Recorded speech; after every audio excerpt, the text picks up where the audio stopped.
Matheus também fez uma exposição bem objetiva, respeitando nosso combinado, e isso vai também possibilitar depois que o debate seja mais intenso. Passo, então, a palavra ao Renê, agradecendo mais uma vez, o Renê que já é integrante aqui, honorário do Ministério Público do Paraná, porque tanto contribui com suas reflexões, com suas ideias, e por aqui, saiba, Renê, que você tem grandes amigos e grandes admiradores. Um bom dia para você. Bom dia a todos. É realmente sempre um motivo de muita alegria conversar com o pessoal do Paraná, principalmente por conta dos nomes extremamente marcantes no panorama nacional, né? Câmbio, Maurício Kalash, Matheus Bertoncini, são pessoas de referência mesmo no Brasil.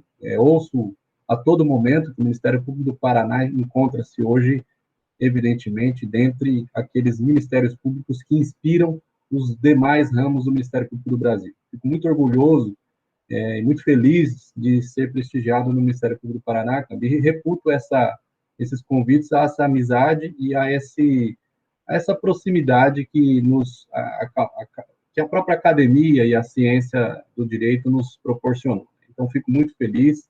Tenha sempre em mim um amigo que você pode contar para todas as demais participações que se fizerem necessárias. Quero agradecer imensamente, então, a Escola do Ministério Público do Paraná e saudar os demais colegas que dividem aqui comigo este importante evento, né? José Roberto Pimenta, quem já ouvi falar em diversas ocasiões, já li livros, artigos, trabalhos acadêmicos, é sempre uma grande alegria. Ao Matheus Bertoncini, que prestigiou o Ministério Público do Mato Grosso com uma palestra já faz algum tempo, Matheus, e dali em diante eu tenho acompanhado os seus trabalhos, cito os seus textos em meus livros, meu livro da Lei Anticorrupção Empresarial, os comentários criminais à Lei de Licitações, tem citações colocadas por sua doutrina. Ao amigo Maurício Kalash, uma satisfação, Maurício, nós nos conhecemos há pouco tempo e já temos aí uma grande amizade construída, é uma alegria mesmo tê-lo aqui como mediador neste debate. O tema que nos foi trazido para a discussão é um tema que realmente me provoca bastante feição, porque eu sempre fui um promotor muito relacionado à busca e à tutela do patrimônio, desde a época em que fui estagiário do Ministério Público do Estado de São Paulo, na minha cidade de Presidente Prudente, e dali em diante, em toda a minha carreira, que eu já tenho aí alguns 16, 17 anos de promotor de justiça, sempre foi uma atuação realmente de bastante destaque a minha atuação na defesa do patrimônio. Depois que a lei anticorrupção entrou em vigor, eu fui um dos primeiros a me preocupar sobre a sua necessidade, da sua compreensão adequada. Fizemos grupos de estudos sobre a legislação no estado de Mato Grosso e, felizmente, depois de alguns anos, escrevi um livro sobre a lei anticorrupção, que já está na terceira edição, pela editora Juspódio, juntamente com o colega de São Paulo, o doutor Rogério Sanches Cunha, e realmente isso acabou me proporcionando uma compreensão, uma necessidade de compreendê-la adequadamente. E o tema, para os senhores terem uma ideia da profundidade com que ele me toca, ele diz respeito essencialmente à minha tese de mestrado recém-defendida na Uniceub. Então, realmente não poderia ter sido mais feliz para mim a escolha do assunto que foi me colocado, porque realmente é um tema que eu tenho uma preocupação acadêmica razoavelmente grande, porque sei dos problemas que a lei anticorrupção e os acordos premiais, como o acordo de leniência, acaba proporcionando frente a essa multiplicidade de esferas de instâncias de responsabilidade, frente a um ato que pode ser caracterizado como crime, como infração à lei de improbidade administrativa e também à lei anticorrupção empresarial, que é um sistema bastante, digamos assim, complexo que o Brasil construiu normativamente. Mas eu gostaria de iniciar a provocação com uma colocação de cunho mais prático, ou com uma colocação um tanto quanto mais reflexiva. Já que nós estamos falando essencialmente para membros do Ministério Público, eu quero construir o seguinte caso hipotético. Imagine que você, membro de atuação criminal do Ministério Público do Paraná, ou de qualquer um dos nossos ramos do Ministério Público do Brasil, seja surpreendido por uma cópia remetida por meio da administração pública de um processo de responsabilização frente à lei anticorrupção empresarial, envolvendo um caso de corrupção com uma decisão final em face de várias empresas, com provas colhidas a partir de um acordo de leniência celebrado no âmbito dessa administração pública municipal, por exemplo, ou no âmbito de uma entidade ou órgão público qualquer. A empresa que fez o acordo de leniência, ela foi condenada, nesse exemplo hipotético, com uma pena de multa reduzida em 1/3. A questão que se coloca, pessoal, a questão que se coloca, o promotor criminal deduz essa ação penal, deduz a persecução criminal, a pretensão penal condenatória, utilizando-se das provas advindas do acordo de leniência. Porém, tendo em vista a suposta, chamemos assim, depois eu explico melhor isso, cláusula de acordo de restrição subjetiva da prova decorrente deste acordo, ele propõe a ação penal utilizando-se de todas estas provas com aplicação máxima de todas as sanções penais previstas na legislação penal, ou num segundo quadro, digamos assim, que ele possa esboçar no momento de oferecer essa ação penal. Independentemente, inclusive, da existência dessa cláusula de restrição subjetiva da prova, mas percebendo que a utilização dessas provas de maneira a colocar o colaborador de uma situação jurídica pior do que se ele não tivesse colaborado, ou seja, nutrido por uma espécie do princípio da lealdade, o promotor, ou ele, descarta as provas trazidas pelo colaborador, ou 2, ele inicia a ação penal, porém, ele postula simétrica e proporcionalmente as mesmas reduções contidas e negociadas no acordo de leniência, ou seja, ele postula a redução das sanções penais em 1/3. Cada uma dessas situações, pessoal, ela apresenta riscos que nós temos que enfrentar, porque essas situações, elas são, digamos, plenamente possíveis de ocorrer, por conta do sistema de legitimidade concorrente e disjuntiva típica da tutela dos interesses difusos e coletivos, como é a tutela do patrimônio público. Mas, por outro lado, é necessário manter, frente a essa divergência normativa do Brasil, uma espécie de coerência principiológica que não possa produzir rupturas nesse sistema de proteção da probidade administrativa. O risco da solução primeira,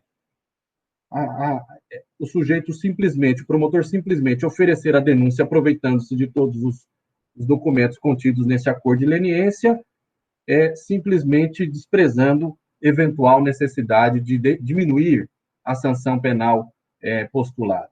O risco é justamente inibir o colaborador de fazer ao acordo de leniência, e isso se repete na esfera da colaboração premiada, porque ele não pode, ou ele não se sentirá à vontade de colaborar com o Estado, ou com uma persecução civil ou penal, sabendo que, ao final, ele poderá experimentar sanções iguais ou até mais severas do que aquele que não colaborou com o Estado. Então, esse sentimento, ou esse risco de inibição do colaborador em realizar o acordo premial, coloca a perder justamente os propósitos que o acordo premial tem depois que eles foram contemplados nas nossas legislações. O segundo risco é justamente a de destutela da probidade administrativa, no segundo caso. Porque se ele simplesmente despreza aquelas provas coletadas, ele perde um material investigativo, um material informativo que possa alçar a proteção da probidade administrativa a um patamar que antes nós não tínhamos, antes de concebermos os acordos premiados. Então, me parece que esta é uma solução constitucionalmente colocada pelo artigo 37, parágrafo 4º, e pelo próprio princípio da eficiência, de duvidosa aceitação. A terceira alternativa, que é a que me parece mais adequada, que é inclusive aqui para a qual eu me inclinei na defesa da minha tese de mestrado, é no sentido de que ele possa utilizar essas provas coletadas no acordo de leniência original, mas, por conta da necessidade de restar preservado princípios como da confiança legítima, da boa-fé objetiva, ele deva, de algum modo, proporcionalmente e simetricamente transferir para a tutela da esfera criminal o mesmo tipo de prêmio concedido a ele nas outras esferas na esfera na qual o acordo de leniência, por exemplo, foi originalmente coletado. Por que nós temos que compreender mais ou menos, aonde que eu trabalhei para chegar mais ou menos neste raciocínio? Meu ponto de partida, evidentemente, o acordo de leniência ele tem como função primordial a obtenção de provas. Trata-se de um meio de obtenção de provas, exatamente como acontece com a colaboração premiada. Mas naqueles delitos ou nos ilícitos que constituem a corrupção de um modo geral, chamados ilícitos consensuais, é absolutamente necessário compreender que as informações a respeito deste ilícito, se não partirem de alguém que encontra-se no interior, no centro da prática desses ilícitos, dificilmente as provas coletadas a respeito deste fato terão uma qualidade informacional adequada para uma condenação, por exemplo, criminal. O acordo de leniência, tal qual acontece com o acordo de colaboração premiada, ele tem esse ganho qualitativo, daí a expressão alavancagem probatória, porque ele produz uma melhor apreensão de elementos de convicção a respeito da prática do ilícito, porque essas informações são trazidas para o Estado por quem, de dentro do esquema criminoso, participou e é capaz de dar informações mais precisas a respeito deste ilícito. Então, essa alavancagem probatória trazida pelo acordo de leniência já responde muito das indagações colocadas no problema, porque desprezar o conteúdo probatório trazido por um acordo de leniência pura e simplesmente porque, por exemplo, a esfera criminal ou o promotor que atua na esfera criminal, na persecução penal, não participou da celebração do acordo de leniência, gera um desprezo a essa alavancagem probatória, que é uma das principais finalidades do acordo de leniência, disso não temos a menor dúvida. E já é construído no Brasil, e aqui já avançando para a segunda parte do que me foi invocado para a gente conversar, no Brasil existe, por conta desse sistema de compartilhamento ou de existência de um sistema um sistema de instâncias diferentes de responsabilidade, a possibilidade de que um ato ilícito investigado em uma dessas esferas, produzidas provas sobre este fato, possam ser compartilhadas para as demais instâncias de responsabilidade, justamente com o objetivo de produzir melhores resultados eficacionais na atuação ou na investigação deste fato, como um mecanismo de economia processual e, no que se refere à tutela da probidade administrativa, como um mecanismo de proteção mais adequado do próprio artigo 37, parágrafo 4º, contido na nossa Constituição Federal, que me diz muito mais do que uma norma programática, me diz que nós devemos tutelar a probidade administrativa de maneira mais eficaz e mais eficiente possível, já que encontra-se nesse dispositivo alguma daquelas qualidades capazes de levá-lo à caracterização de um direito fundamental, ainda que como um direito fundamental de terceira geração, ou como queiram, um direito fundamental difuso. O fato é que, consolidada essa ideia de que uma prova coletada em uma dessas esferas, esta prova pode ser compartilhada, pode ser emprestada para as demais esferas de responsabilidade e de proteção da probidade administrativa, o fato é que nós não temos como impedir que as provas coletadas, eventualmente, por meio de um acordo de colaboração premiada na esfera criminal, possam ser trasladadas para um processo de responsabilidade junto à esfera da lei de improbidade administrativa e frente à esfera da lei anticorrupção, ou vice-versa. Provas coletadas por meio de um acordo de leniência junto à esfera da lei de anticorrupção empresarial possam servir para o desvendamento de um caso criminal correlato àqueles investigados na instância anterior e original.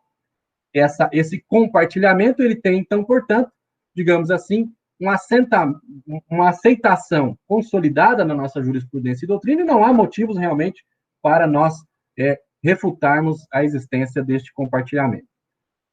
Mas nós temos um problema, que é justamente a falta, digamos assim, de uma uniformidade capaz de produzir, junto com o compartilhamento destas provas, uma resposta única capaz de produzir, digamos assim, uma espécie de contemplação ou de não traição ao colaborador de que ele está colaborando em uma instância, de que esta colaboração, que será útil às demais instâncias de responsabilidade, não lhe produzirá sanções ou responsabilidade superiores àqueles que não cooperaram, que não produziram esse mesmo tipo de postura colaborativa com o Estado.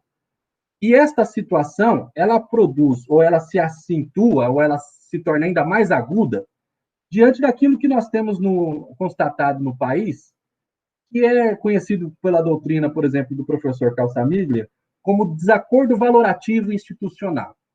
E aqui nós temos um ponto importante de ser tratado nesta fala, porque nós acompanhamos recentemente, no dia 6 de agosto de 2020, a tentativa de celebração de um acordo de cooperação técnica assinado pela AGU, CGU, Tribunal de Contas e Ministério da Justiça no Brasil, que pretendiam, ou que pretende, unificar, digamos assim, o balcão de negócios do acordo de leniência para, de maneira a simplificar, as empresas na produção ou na celebração desses acordos.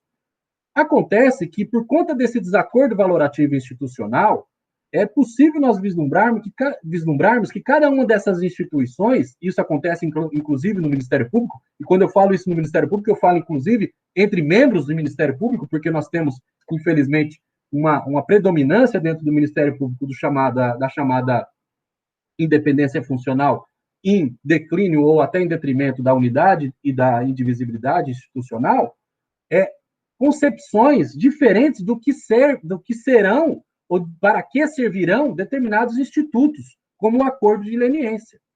Para determinadas instituições, para determinadas agências de controle, o acordo de leniência ele deve ter uma conformação, por exemplo, muito mais relacionada ao término do conflito instaurado, como se fosse ele uma espécie de termo de ajustamento de conduta, ou chamemos assim, de um acordo meramente substitutivo, sem aplicação de sanções.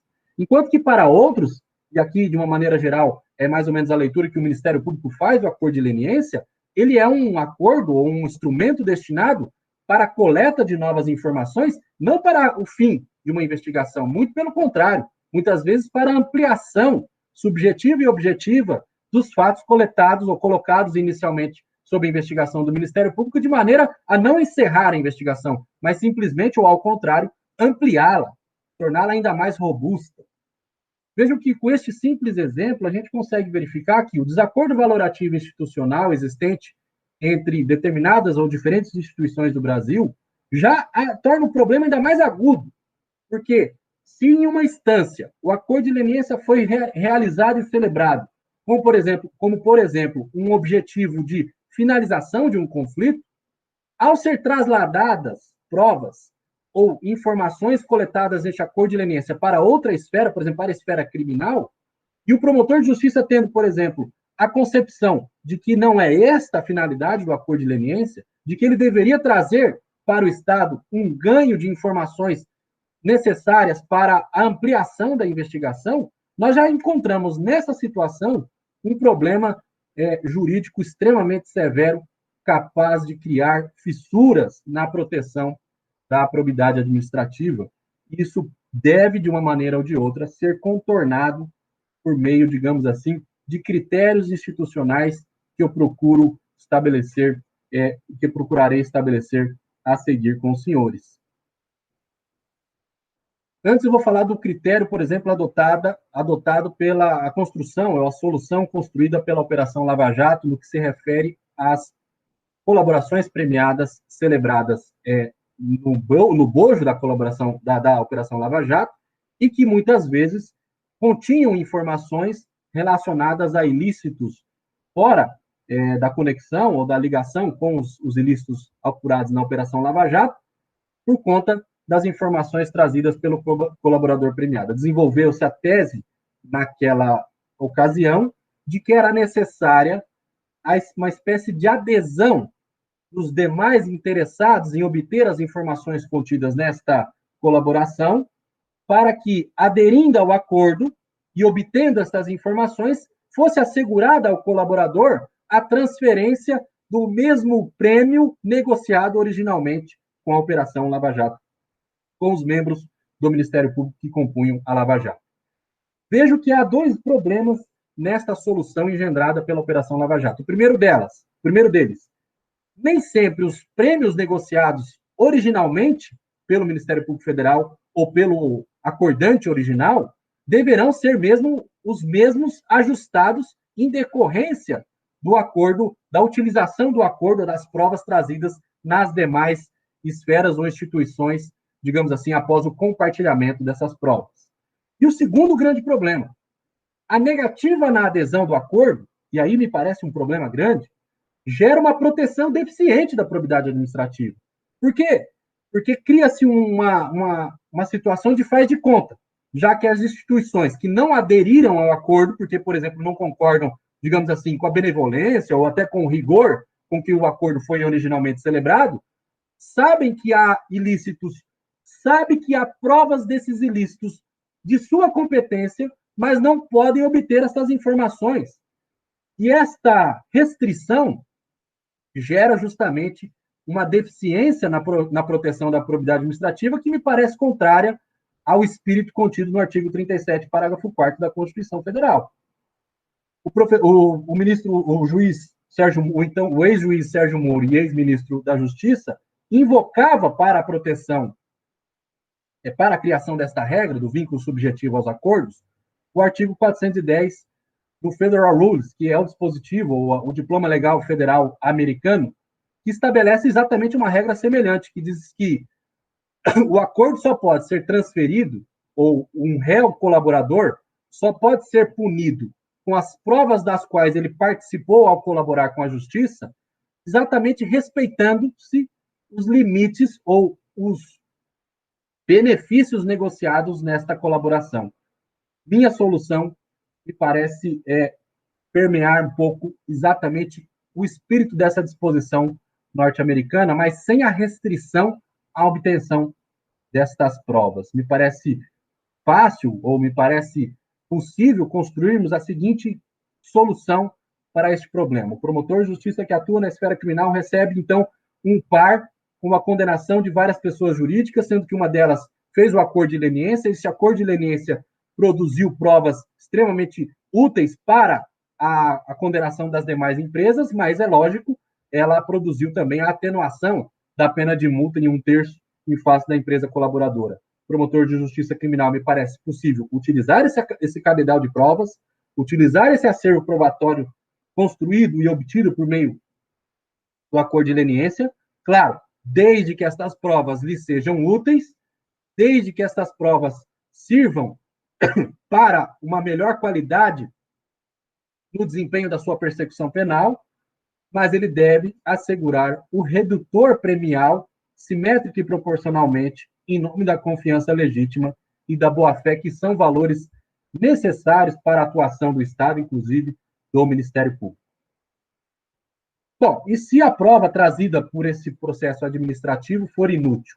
Se esta prova não servir para qualitativa ou quantitativamente um melhor desempenho da persecução penal, basta então ao promotor de justiça receptor destas provas colhidas a partir de um acordo de leniência, descartá-las ou até restituí-las à administração original e exercer a postulação condenatória criminal a partir das provas por ele obtidas no desempenho da sua atuação ministerial e ali deduzir com força total todas as sanções previstas na legislação penal, sem qualquer necessidade de manter a simetria do redutor premial anteriormente negociado. Por isso que vejo com um certo ceticismo essa grande discussão hoje construída a respeito da multiplicidade de instituições capazes de celebrar o acordo de leniência. Este é um problema que nós temos, inclusive, lá nas demais proteções ou nos demais instrumentos negociais, como, por exemplo, o termo de ajustamento de conduta, que foram, pouco a pouco, com o tempo, sendo resolvidas justamente com a construção da necessidade de desenvolvermos critérios capazes de melhor proteger esses interesses difusos. Então, por exemplo, no termo de ajustamento de conduta, há uma posição forte de que se, por exemplo, um colegitimado celebra um termo de ajustamento de conduta insuficiente para a proteção daquele interesse difuso e coletivo por um dos entes colegitimados, basta que os demais entes, ao identificarem um termo de ajustamento de conduta como este, produzam uma das três seguintes soluções: ou anulem aquele termo de ajustamento de conduta anterior, ou celebrem um termo de ajustamento de conduta complementar, ou ajuizem a ação coletiva, justamente postulando junto ao Poder Judiciário a tutela complementar ao interesse difuso lesado que não tenha sido satisfatoriamente contemplado no termo de ajustamento de conduta anterior. Transportando este raciocínio para o acordo de leniência, penso que o objetivo principal dele é a alavancagem probatória. Se um acordo de leniência é celebrado de maneira, digamos, insuficiente para a proteção da defesa da probidade administrativa, resta ao Ministério Público a tomada das seguintes medidas: uma, ou a anulação deste acordo de leniência, ou a celebração de um acordo de leniência complementar, ou a dedução da ação de responsabilidade judicial prevista no artigo 19 da lei, solicitando ou postulando ao Judiciário a necessária complementação protetiva que não foi alcançada pelo acordo de leniência anterior. Me parece serem mecanismos razoavelmente simples que o Ministério Público pode realizar para a tutela desta satisfatória proteção da probidade administrativa.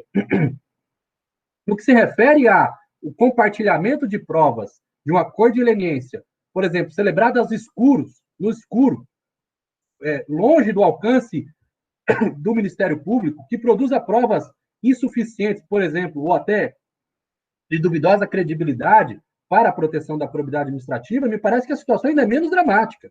Porque se o promotor de justiça, ao receber aquele acervo, o entende justamente como insuficiente, basta ele desprezá-lo.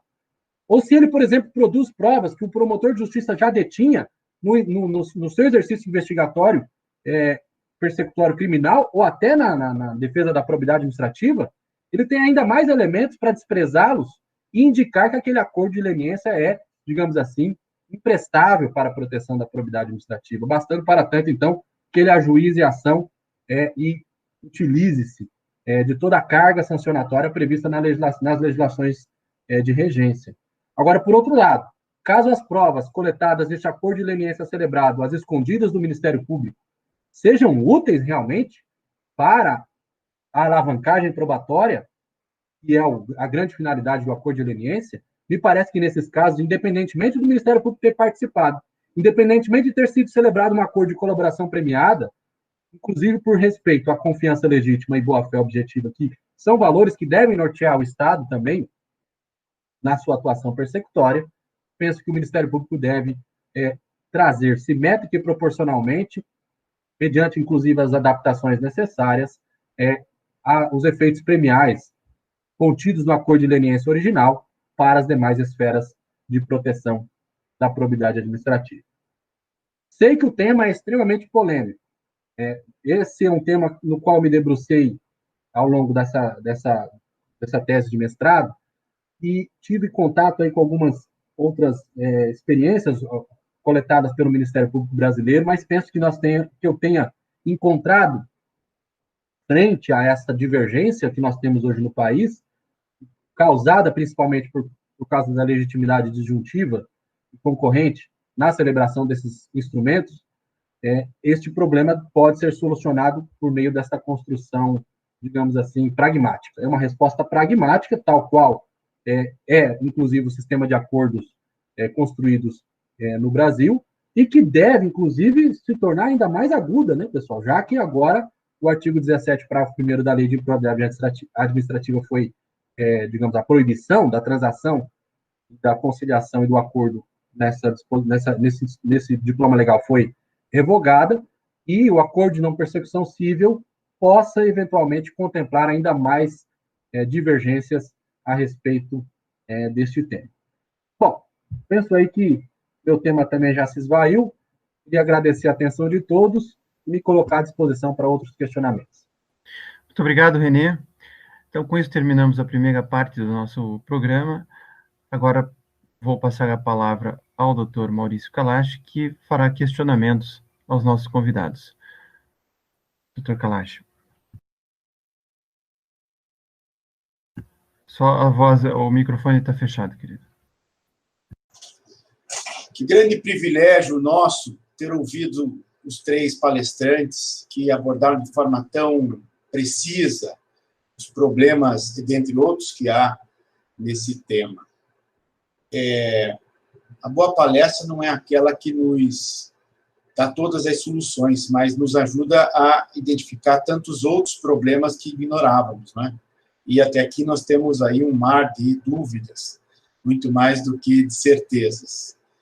E o professor José Roberto Pimenta talvez pudesse participar da busca por nos esclarecer a seguinte situação. Bom, o professor René deixou claro a constatação de que há desacordos valorativos institucionais, ou seja, os colegitimados não se entendem, cada um tem sobre o caso uma opinião diferente, e ainda que um tenha antecipado-se aos outros e firmado um termo de colaboração premiada, ou de leniência, ou de ajustamento de conduta, ou de não percepção civil, mais recentemente, o fato é que o aderente ao acordo fica inseguro juridicamente, porque os demais colegitimados poderão questionar a celebração e os termos do acordo. E o professor René deixou claro que há múltiplos instrumentos processuais conhecidos para buscar a rescisão de um acordo em juízo.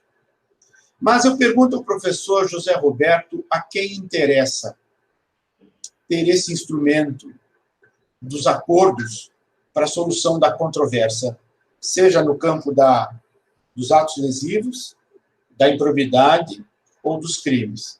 Interessa ao Ministério Público ter acesso a uma solução abreviada da demanda através dos acordos?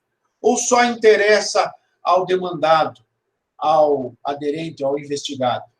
Bom, se interessa também ao Ministério Público, eu indago ao senhor como prevenir esta divergência entre os colegitimados para o fim de aproveitar a oportunidade de encerrar a demanda de forma consensual pelo Ministério Público, evitando, então, demandar judicialmente a própria celebração do acordo. Que sugestões, do alto da sua experiência na carreira e da visão que o senhor tem do direito público, que modos de prevenir esses impasses nós deveríamos utilizar em vez de tardar na busca por uma solução e depois ter que utilizar o judiciário para questionar os acordos celebrados pelos colegitimados? Posso responder já, direto? Então, em primeiro lugar, eu vou aqui registrar e parabenizar, né, o Matheus e o René pelas excelentes palestras que proferiram sobre os respectivos temas, extremamente instigantes, de um conteúdo ímpar, e aqui me somo a eles em relação a todas essas indagações e inquietações que eles demonstraram aqui, ao longo das suas exposições. E em relação à pergunta que está sendo me dirigida, e aqui agradeço ao Dr. Maurício Kalash por essa indagação, eu acho que sim, né? Em primeiro lugar, me parece que o Ministério Público, de um modo geral, seja no domínio da lei de improbidade, seja no domínio da lei 12.846, seja para aqueles que entendem a 12.846 como um sistema separado da lei de improbidade, como é a visão do Dr. Matheus, seja para os que não entendem, o certo é que a figura do acordo, que já vem de uma experiência de direito administrativo sancionador bem anterior, né, bem anterior à lei anticorrupção, já vem lá da primeira década dos anos 2000, no campo do direito administrativo sancionador, já vem lá com a experiência do CAD. Se a gente for rememorar no tempo, na verdade, essa ideia de consenso e atividade fiscalizadora, ela vem da década de 60, ainda da primeira legislação que tratava do CAD enquanto ele era um órgão, né? Então, ela é bem antiga. De todo modo, hoje, na feição que nós temos hoje, nós temos uma compreensão de que os acordos, eles produzem um ganho, eles podem produzir um ganho em termos de efetividade do sistema como um todo. né, seja de aplicação da lei de improbidade, seja da lei anticorrupção. O acordo de leniência, pelo ganho decorrente da alavancagem investigativa, muito bem destacada pelo René, esse ganho substancial em termos de colaboração nesta atividade de investigação, de desvelamento de novos atos de improbidade, atos lesivos, esse ganho já é um componente importante de tutela da probidade e, por consequência, do interesse público. Então, é por isso que, apesar da Constituição não falar, porque na época não se tinha uma consciência da importância dessa via consensual, por isso se fala em inquérito civil e ação civil pública, né, na Constituição, mas a verdade é que a evolução dessa atividade sancionadora nos levou para essa situação em que o Estado não é onipotente e onipresente. A nível internacional, os acordos de colaboração substancial para desvelamento da corrupção já foram reconhecidos como instrumentos de tutela do interesse público, está na Convenção de Mérida da ONU. Então, a primeira pergunta, a parte da pergunta, sim, né? O Ministério Público, enquanto ente legitimado a apresentar sua pretensão sancionatória pela prática de atos de improbidade administrativa ou de improbidade de pessoas jurídicas, sim, ele tem todo o interesse de ter acesso e de buscar a sua mais ampla legitimação, a mais ampla procedimentalização da forma como ele pode celebrar esses acordos. Não é o fato de não ser um órgão da administração pública que interdite essa via. Ao contrário, pela sua missão constitucional de proteção do patrimônio público e social e assegurar a tutela da ordem jurídica, o Ministério Público, sim, está dentre as entidades constitucionalmente que o legislador deve contemplar com essa possibilidade. Então, essa é a primeira parte da pergunta fundamental. Segunda parte da pergunta: como fazer, portanto, para enfrentar esse fenômeno aqui designado pelo René como desacordo valorativo institucional, né? Como enfrentar o Ministério Público dotado de unidade, Ministério Público da União, Ministério Público dos Estados, e situações em que organizações criminosas, para elas, não tem fronteira, né? Elas desconhecem os âmbitos de nossas atribuições. Elas atuam em diversos estados, contra a União, contra o Estado, contra o município, Distrito Federal. Então, como fazer isso? Bem, isso é uma grande deficiência da própria LAC. Vamos registrar esse ponto, em primeiro lugar. O legislador brasileiro tinha a exata noção do que ele estava fazendo. Então, quando o tratamento deficiente existe na lei, não é assim uma omissão, um erro, um equívoco, não. Pelo contrário, foi algo muito bem consciente. Porque quando a LAC surgiu, ela surge sob uma perspectiva de fortalecimento do controle interno dentro das administrações. Agora, isso é louvável, né? Porque a gente também tem que respeitar a importância do controle interno, a importância do controle externo. São instituições fundamentais para o nosso Estado democrático de direito. Mas é certo que, se você for analisar o processo legislativo da LAC, ela é, digamos assim, uma forma de você valorizar a estrutura de controle interno. Então, não é à toa que é a estrutura de controle interno que recebe, inclusive, a atribuição para celebrar o acordo de leniência. Isso é uma mostra assim, paradigmática de que, na época, quando se constrói a LAC, praticamente se cria um quadrado como se isso fosse resolver os problemas e deixando de fora desse quadrado, ou da parte central desse quadrado, desse cenário que é a figura do acordo de leniência, o Ministério Público. Então, mas tudo bem, vamos valorizar o controle interno, vamos entender essa lógica também. Mas vamos entender também que, para efeito do Ministério Público, a LAC deixou esse desafio, e esse desafio só tem uma solução. Ela se chama cooperação interinstitucional. O que é muito complicado, né? A gente ouviu também na fala do René, né?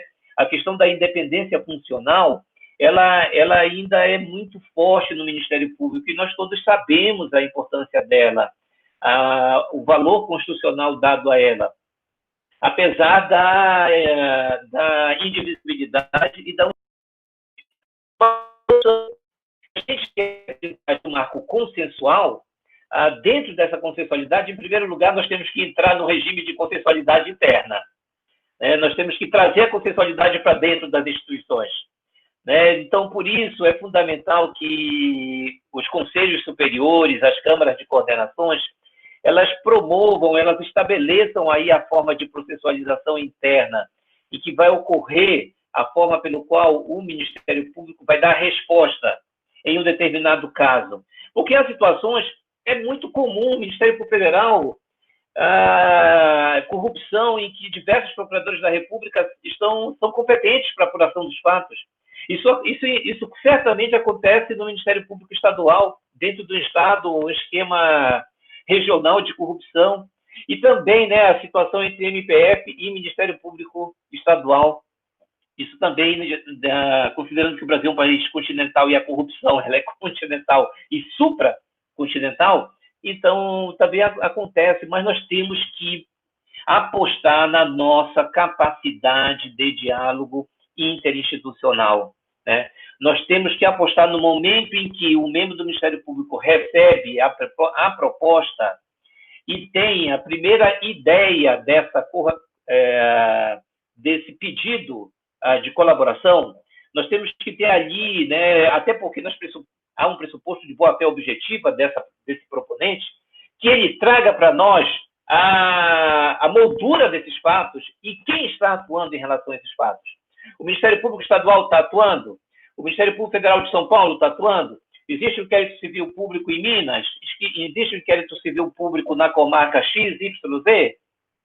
Então, já é um pressuposto no início dessa negociação que o membro que recebe, em primeiro lugar, né, supondo que não há um inquérito civil em curso, né, vamos supor isso, que esse fato seja desconhecido, que esse membro já receba essas informações por parte do colaborador, porque é óbvio que ele detém, né, a informação, ele detém o domínio dessas informações. Quem não detém é quem está do outro lado do balcão, somos nós, Ministério Público. Então, a partir daí, o colega do Ministério Público, o membro do Ministério Público, ele tem que ter a sensibilidade de vislumbrar um critério objetivo para ele trazer para a mesa de negociação a todos aqueles que têm essa atribuição cível para atuar num acordo de leniência. No mundo ideal, o interessante seria trazer todos os colegas que possuem atribuição cível e criminal. Mas nós sabemos, o Ministério Público brasileiro ainda não uniformizou a sua forma de atuação mista no combate à corrupção. Então, existem alguns ministérios públicos que têm unidades de NCC, né, Núcleo de Combate à Corrupção com atribuição mista, inclusive em cumprimento à recomendação do CNMP, né, atendendo aquela recomendação, né?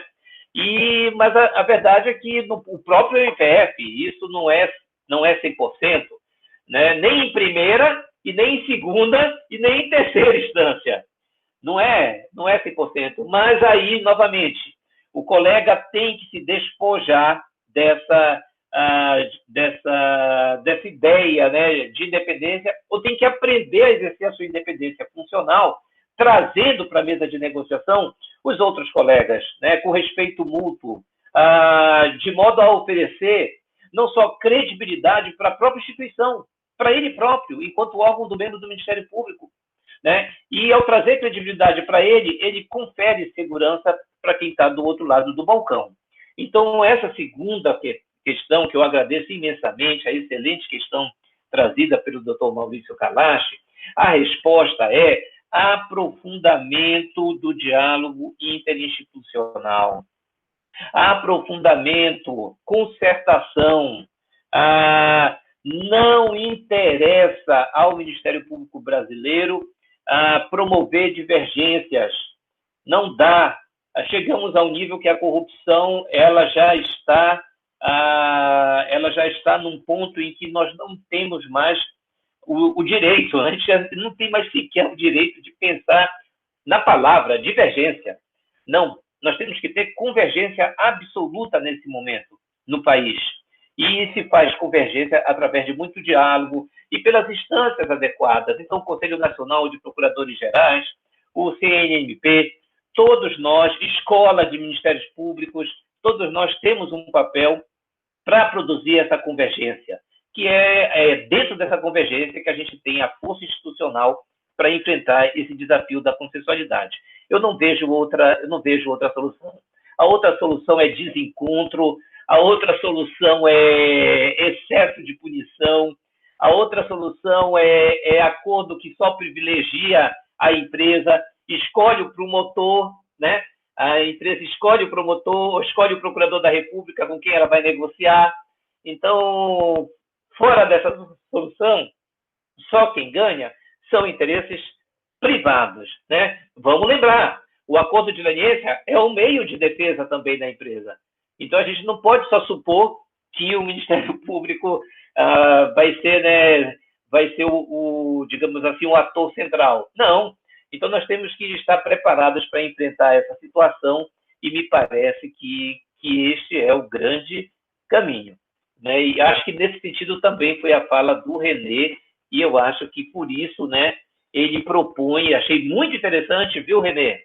Muito interessante as propostas que você coloca no sentido de a gente tentar superar esses desacordos, essa foi a expressão, desacordos valorativos institucionais, na medida do possível, através de critérios que permitam resguardar a posição do colaborador, resguardar a alavancagem probatória do acordo e, ao mesmo tempo, fortalecer o Ministério Público nesse processo.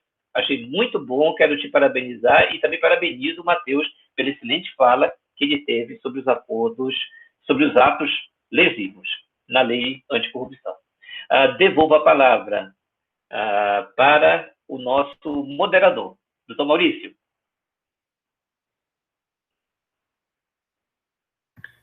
Está sem som também, Kalash, de novo.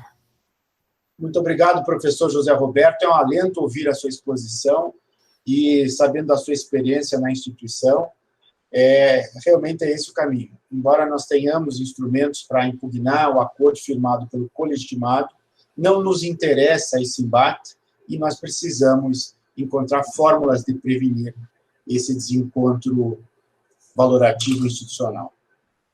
Ao professor Matheus, que também é uma honra enorme poder ouvi-lo, eu gostaria de, utilizando-me primeiro da sua afirmação, de que encontra-se numa posição privilegiada dentro da nossa instituição, na medida que concentra pelo menos 25% da análise de todos os recursos que versam sobre improbidade administrativa no Estado, o que lhe permite, acrescida da sua experiência anterior como promotor de justiça da área e a sua larga experiência acadêmica, fazer uma análise de qualidade, inclusive da atuação dos membros do Ministério Público em primeiro grau, no que pertine ao manejo da ação de improbidade administrativa. O senhor fez uma afirmação que muito me preocupa, posto que constatou que a baixa utilização da ação da lei anticorrupção no enfrentamento dos atos lesivos praticados pela pessoa jurídica. Eu gostaria de indagá-lo, então, inclusive com vistas a orientar os nossos colegas de como proceder, gostaria de indagá-lo duas coisas. A primeira coisa é sobre se é incidente concomitantemente a lei anticorrupção e a lei de improbidade, quando a pessoa jurídica, na lei de improbidade, seja aquele terceiro beneficiado também. Se é possível, então, a concomitância das sanções previstas na lei anticorrupção e na lei de improbidade.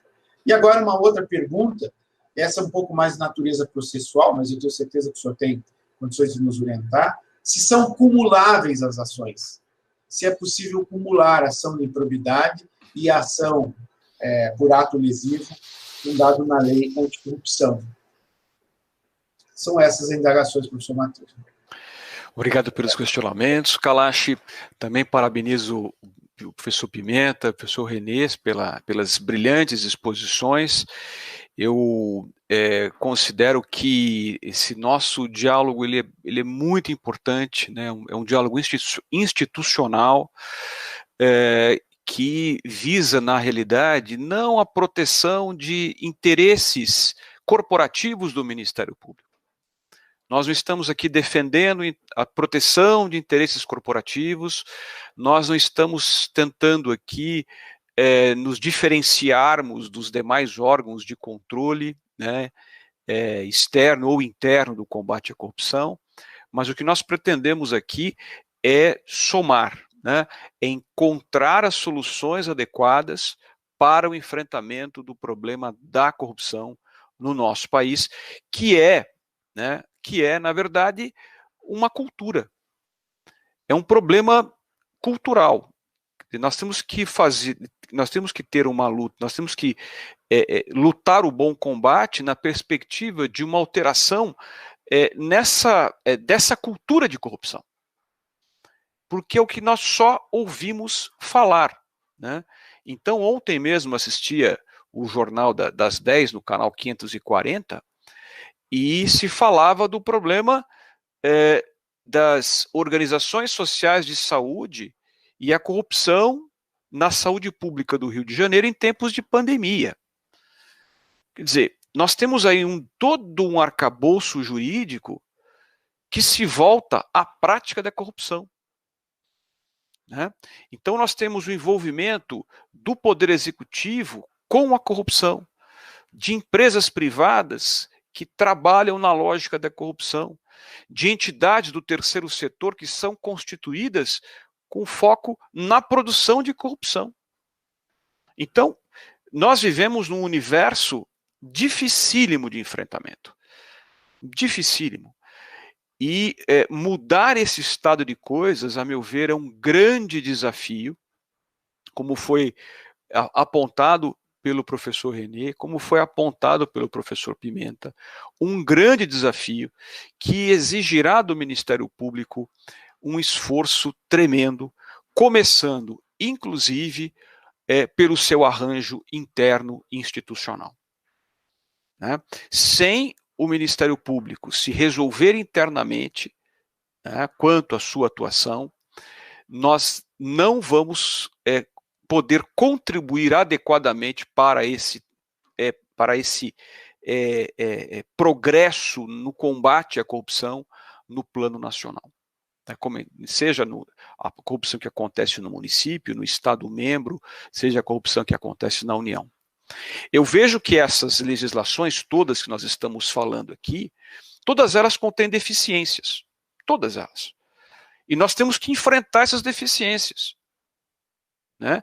Tendo um olhar sistêmico, porque para além do problema grave que nós temos que resolver, que nós temos que tentar resolver, que é o combate à corrupção, inclusive no plano cultural, nós temos instrumentos deficientes.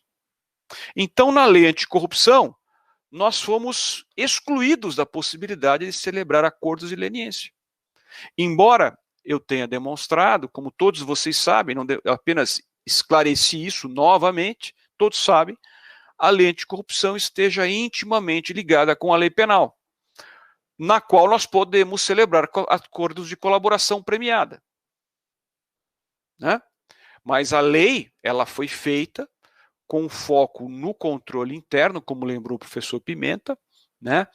E eu diria, um pouco mais, também com uma preocupação corporativa, de reservar espaços na legislação, né, que permitissem uma atuação exclusiva do próprio órgão de controle interno. Mas nós não podemos nos deixar levar por isso.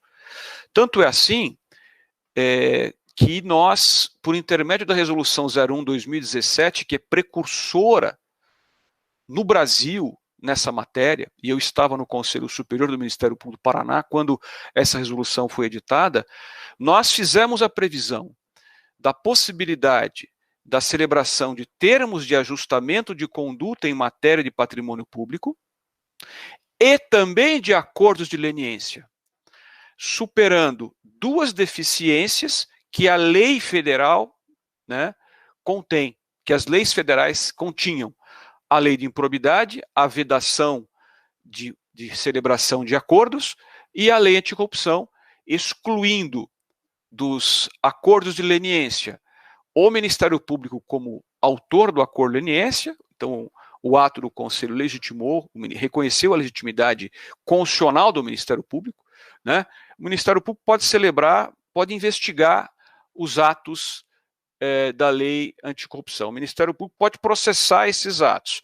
O Ministério Público tem a correspondente atribuição para processar os crimes, que também se constituem em atos lesivos por parte da empresa. Pode fazer o acordo de colaboração premiada na esfera criminal, mas não pode fazer o acordo de leniência.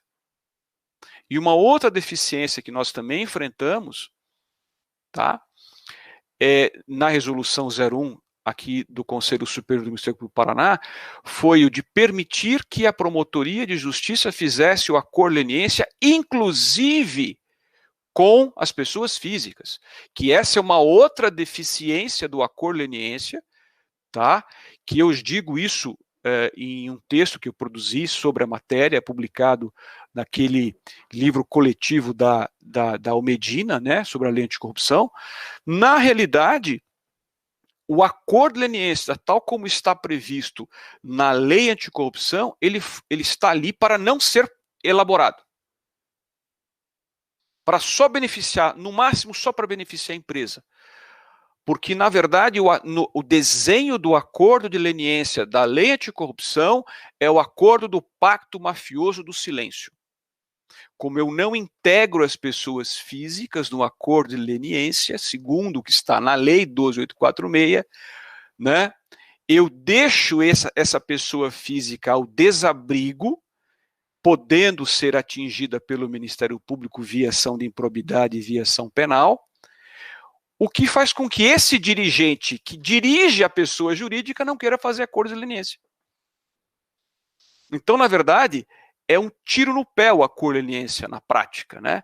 Na verdade, ele estimula exatamente que não se faça o acordo, porque o acordo de leniência, tal como está na lei federal, ele não beneficia a todos que estão ali praticando o ato de corrupção, tanto a pessoa física, tanto a pessoa jurídica, como também as pessoas físicas.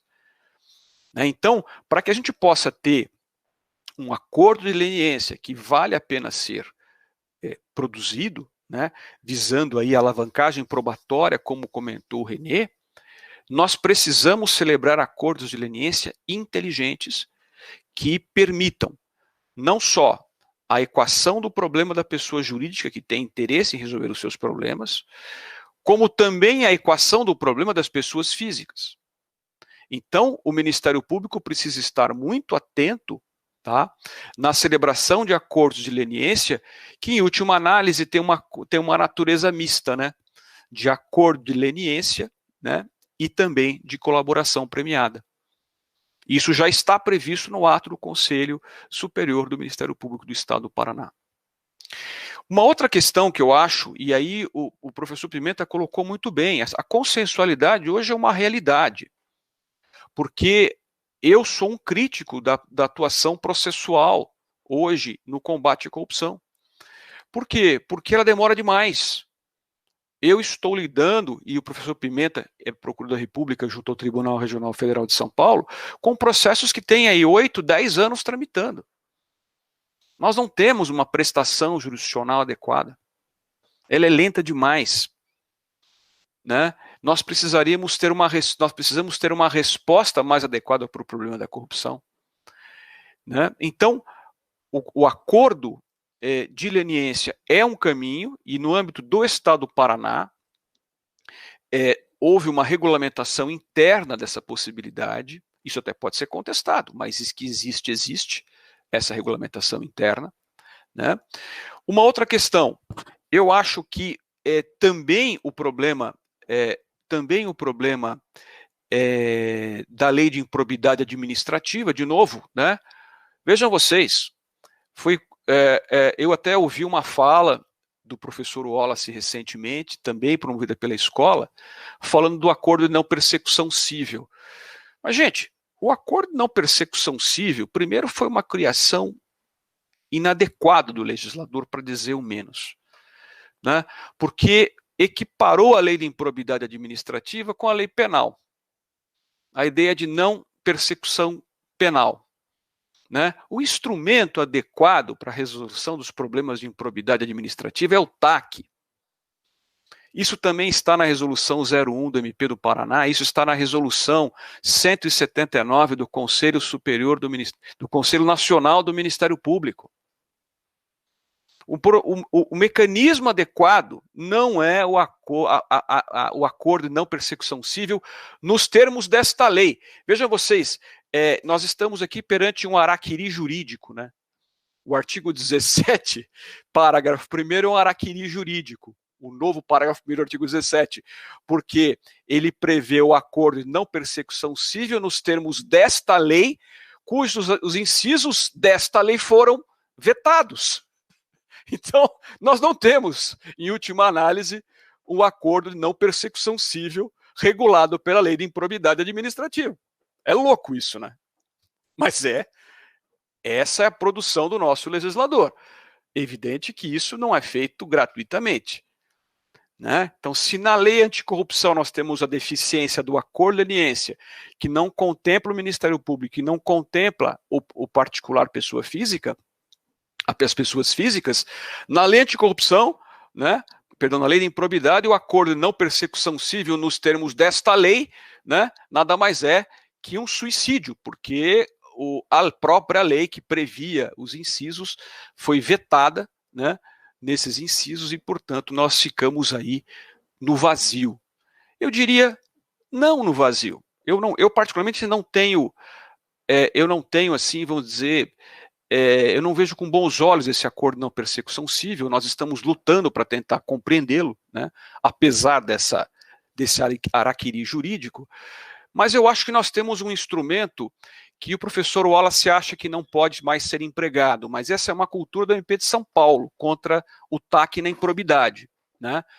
Vejam, gente, o TAC na improbidade administrativa hoje está autorizado, ele é absolutamente consonante com o sistema da ação coletiva, que é a ação civil pública. O inciso 8º do artigo 1º da Lei 7347 prevê a possibilidade de defesa do patrimônio público também via ação civil pública, e, portanto, o TAC, ali do artigo 5º, é utilizável, é empregável também na defesa do patrimônio público e, portanto, da probidade administrativa. Então, não vejo que o TAC tenha sido assassinado, revogado pelo parágrafo 1º, porque o parágrafo 1º, a nova redação do parágrafo 1º do artigo 17 previu a não persecução civil, mas não excluiu o TAC, a possibilidade de TAC.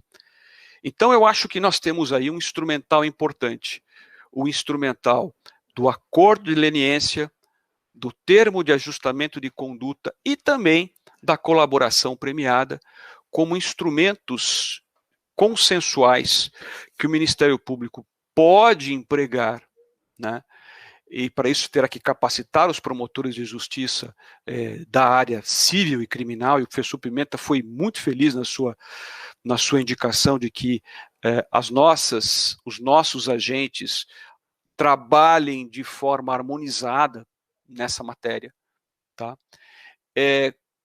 Trabalhem de forma harmonizada e reinterpretando a autonomia funcional não como uma ilha, né? Não como um elemento de posse privada do promotor de justiça, mas como uma ferramenta de atuação institucional, né? E essa ferramenta de atuação institucional, ela é de difícil aplicação, mas se essa aplicação for correta, for realizada de forma harmoniosa, sistemática, né, mediante o diálogo interno institucional, isso permitirá não apenas o combate à corrupção, mas também um diálogo respeitoso e coerente com as demais instituições que lidam com o combate à corrupção, na perspectiva, eu diria, do desmonte do tal desacordo valorativo institucional que o professor René Souza fez referência. Tá? Então, eu penso que o Ministério Público, o promotor de justiça, deve trabalhar com ambas as legislações, tá? nós vimos que existem situações na lei anticorrupção que não encontram paralelo na lei de improbidade administrativa, e nessas situações me parece que não será possível, né, se trabalhar, me parece que nesses casos é recomendável que a ação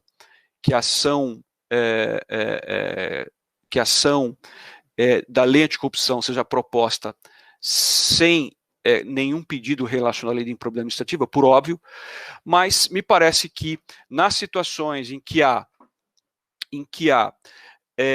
eu diria, encontro, né, pontos de contato entre a lei de improbidade administrativa e a lei anticorrupção, é o caso das licitações, fundamentalmente das licitações, me parece que é possível, né, se não se celebrar nenhum tipo de solução consensual, que se proponha uma ação civil pública visando a punição da pessoa jurídica e do agente público, das pessoas físicas e da pessoa jurídica, usando as duas legislações.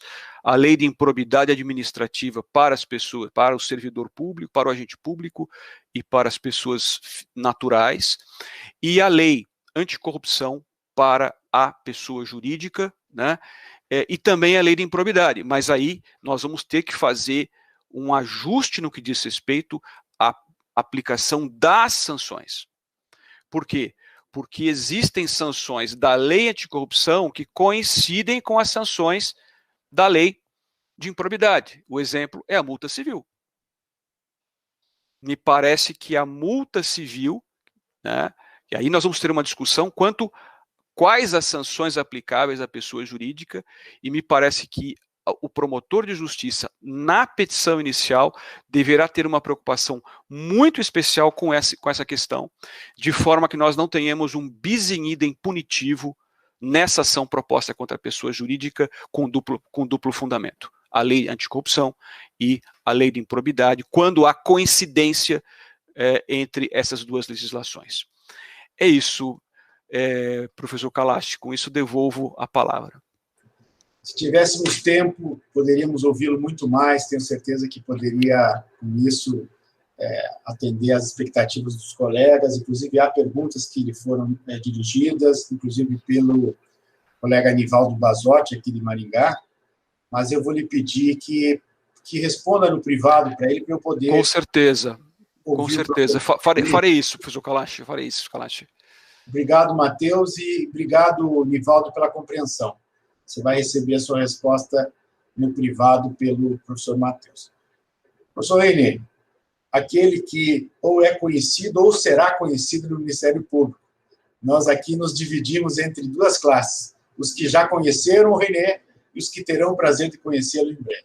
Bom, certamente hoje você fica mais visível e conhecido para uma boa parte dos colegas que antes não tiveram o prazer de conhecê-lo, a não ser pelos livros e tantos livros que você publica, sempre com temas atualíssimos, etc.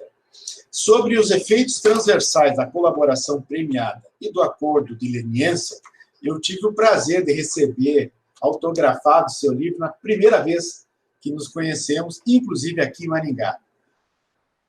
Também o Nivaldo Basotti ganhou o livro de presente. E mal sabíamos que teríamos tantas novas oportunidades de reencontrá-lo, não é? Muito bem.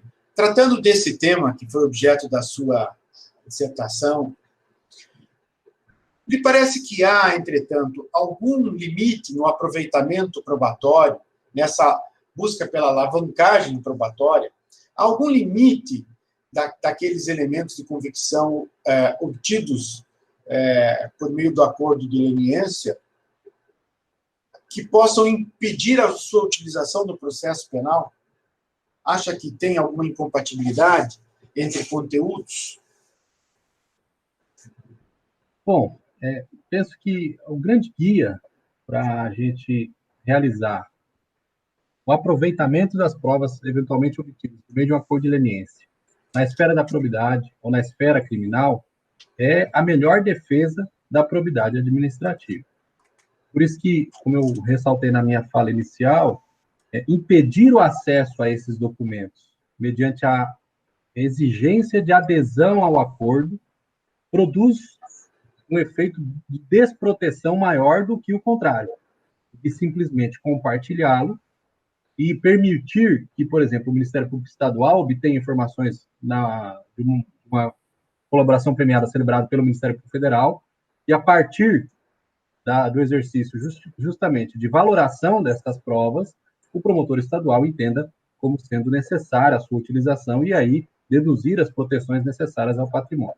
Então, esse me parece o grande guia.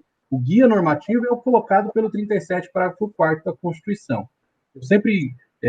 eu não era inimigo número 1, como eu via muita gente ser, do artigo 17, parágrafo 1º da Lei de Improbidade, porque me parecia que ele tinha uma disposição normativa muito interessante, que era impedir que julgadores, já que não havia a possibilidade de tax, produzissem sentenças que levassem uma desproteção e uma inutilidade da ação de improbidade administrativa, mantendo-se, inclusive, como se o julgador tivesse produzido uma transação, uma negociação capaz de aniquilar os efeitos protetivos do artigo 37, parágrafo 4º. Eliminado o artigo 17, parágrafo 1º pelo acordo de não persecução civil, o enigmático acordo de não persecução civil, penso que agora nós temos que ter como moeda ou como um vetor de balizamento da atuação do promotor de justiça, inclusive neste tema, no compartilhamento das provas obtidas no acordo de leniência, por exemplo, para a esfera criminal, é a melhor proteção constitucional prevista no artigo 37, parágrafo 4º, do direito fundamental à probidade administrativa. Então, os limites me parecem passar por esta análise. Isso implica, por exemplo, na possibilidade ou não de verificarmos a qualidade e a quantidade dessas provas produzidas no acordo de leniência, ou seja, provas inúteis, seja sob o ponto de vista qualitativo, seja sob o ponto de vista quantitativo, devem ser descartadas para serem emprestadas para um processo criminal propriamente dito. Até porque, nesse caso, elas não produzirão o principal efeito das provas em geral, que é o convencimento do magistrado, já que inúteis para tanto. Mas uma outra maneira de verificar isso, me parece bastante emblemático ter isso em mente, é quando esta prova foi produzida num acordo de leniência e é possível aferir, é possível analisar que o colaborador agiu de má fé. E aqui, uma das respostas importantes para esse desacordo valorativo institucional é a criação de critérios institucionais por meio de orientações institucionais, por meio de resoluções editadas pelo Ministério Público ou por cada um dos órgãos que podem manejar o acordo de leniência ou até a tutela do patrimônio público no Brasil, porque é isso que torna objetiva e racionalmente construída a maneira de verificarmos como as instituições vislumbram, identificam a utilidade de determinados institutos jurídicos. Então, vejam, se o acordo de leniência, por exemplo, para a CGU, tem pura e simplesmente a finalidade de colocar fim ao conflito, e se isso é colocado em alguma norma, pelo menos a partir daí, nós saberemos qual é a regra do jogo estabelecida por este órgão, por este importante órgão institucional. O que não é possível é nós navegarmos num ambiente de incerteza institucional, e aí sim, que coloca o manejo desses instrumentos sob a tutela pura e simplesmente daquilo que cada um de nós subjetivamente compreendemos que ele deve ter.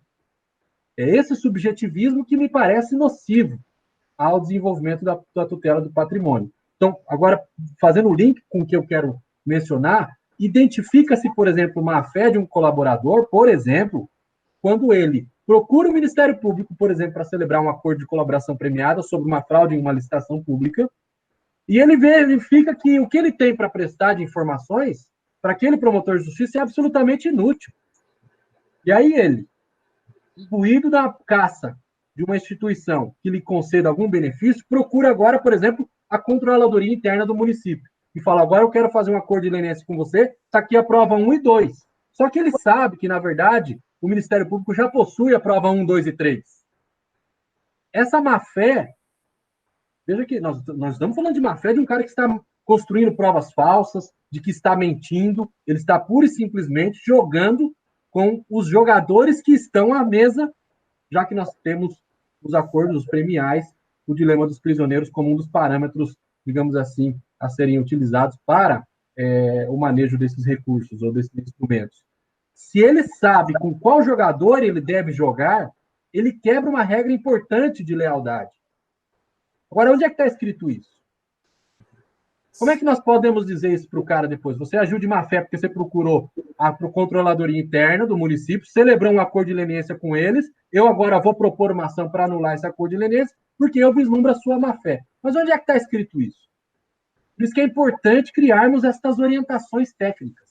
O Ministério Público Federal lançou aquela orientação técnica em 2017 sobre acordo de leniência e foi fundamental. E é exatamente assim que a gente parametriza a atuação e a objetiva.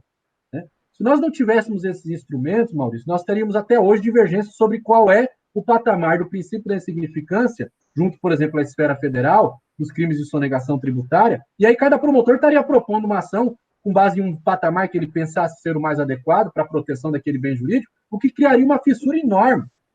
Houve um tempo aí em Presidente Prudente, minha cidade natal, Maurício, e nós tínhamos 4 magistrados na Justiça Federal. O primeiro entendia, Matheus, que a importação de medicamento do Paraguai era fato atípico. O segundo, que era descaminho. O terceiro, que era o crime do 272. E o terceiro, que era tráfico de drogas. Não é possível que nós possamos trazer isso para o Ministério Público em proteção, ou melhor, em desproteção à probidade administrativa. A parametrização da atuação do Ministério Público, por meio de, por exemplo, emissão de orientações técnicas, enunciados, é a única, digamos assim, tábua de salvação para evitarmos esse descrédito, porque isso gera um descrédito muito grande junto à população, porque não tem cidadão de bem comum que possa compreender isso como adequado, como normal. Mas isso passa justamente pela necessidade de nós estudarmos o tema, como isso foi muito bem colocado mais vezes, porque penso que nós temos que... Isso é uma realidade que está batendo na nossa porta. Nós temos um sistema de legitimidade concorrente e daqui a pouco vai começar a surgir acordos de leniência, porque eu vejo que a discussão ela fica muito centrada, Pimenta, nos grandes escândalos de corrupção nacional. Claro que nesses grandes escândalos, a lente de aumento é muito grande, e aí o desvio, eventualmente, desses outros demais órgãos colegitimados fica, digamos assim, tolhido, impedido de acontecer de forma mais brutal. Agora, nos pequenos municípios, Maurício, aí em Maringá, se tiver, por exemplo, uma empresa que pagou uma propina para um fiscal da vigilância sanitária e ela poderá ser responsabilizada pelo 5º inciso 1 da lei anticorrupção empresarial, é uma corrupçãozinha pequena. Mas se ela diz assim, não, eu vou revelar, na verdade, um grande esquema aqui envolvendo esses fiscais sanitaristas, e aí ela faz um acordo de leniência. Esse acordo de leniência celebrado no município, numa situação como essa, ele é absolutamente útil ao Ministério Público, porque ele estava no ponto cego. O promotor de justiça da comarca não sabia desse escândalo. Nós não podemos desprezar que esse acordo de leniência feito por uma controladoria interna numa dimensão como essa é útil para a proteção da probidade administrativa, evidentemente. Agora, para ele trazer esses efeitos premiais para a esfera criminal, independentemente da celebração do acordo de colaboração premiada, nós temos que desenvolver critérios dos quais, por exemplo, eu sugeri, para o transporte simétrico proporcional desses efeitos premiais, de maneira a objetivar e prestigiar a boa-fé do sujeito que celebrou o acordo e também para parametrizar a atuação dos membros do Ministério Público e evitar a subjetividade muito elevada capaz de criar esse descrédito institucional. Era isso, eu acho que esses são mais ou menos os limites, né? Então, o limite está muito mais relacionado aos resultados socialmente produzidos por meio desse acordo de leniência, frente à utilidade dessas provas coletadas e frente ao que venha a ser a boa-fé ou a má-fé do colaborador, para que nós tenhamos um empréstimo adequado dessas provas e uma proteção adequada da probidade administrativa. É isso. Professor Renê, professor Matheus, professor José Roberto, agradeço muito, tanto a exposição quanto as considerações complementares, e devolvo a palavra ao professor Eduardo Cambi para que ele conduza o encerramento do evento. Muito obrigado, Maurício. Também quero agradecer aos professores José Roberto, Renê e Matheus por essa excelente exposição. Temas como esse têm que estar na pauta do Ministério Público, especialmente agora, onde há um enfraquecimento no combate à corrupção e também uma desmobilização, uma desestruturação das instituições de controle e defesa do patrimônio público. Então, nós não podemos desmorecer, não podemos entender que esse momento, apesar de difícil, ele não vai ser superado. E ele vai ser superado com a atuação firme do Ministério Público, a atuação que a Constituição nos reservou, e com a participação de outros órgãos de controle, com a colaboração do cidadão de bem, que é a grande maioria da população brasileira que quer ver esse país desenvolvido, que quer ver a justiça social prevalecer. Então, eu quero agradecer a todos que estiveram conosco, especialmente aos nossos palestrantes, ao Dr. Kalash, e dizer que esse vídeo ficará à disposição de todos no canal do YouTube da Escola Superior do Ministério Público. Muito obrigado e até a próxima.